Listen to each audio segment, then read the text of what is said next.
aften og velkommen til endnu en rundtur i videoverdenen.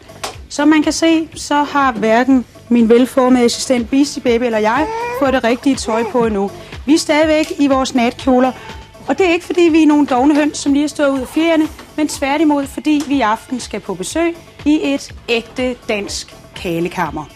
Vi er hjemme hos orkestret Disneyland After Dark, og her har man indrettet sig så spændende, at man har taget alle møblerne ud af dagligstuen, og så har man i stedet for indrettet sådan en beauty-frisørsalon.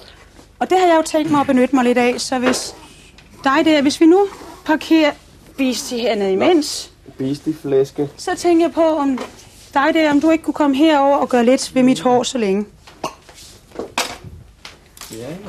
Og den slags er der jo sådan set ingen grund til at trætte seerne med, så jeg tror, vi viser en lille tegnefilm.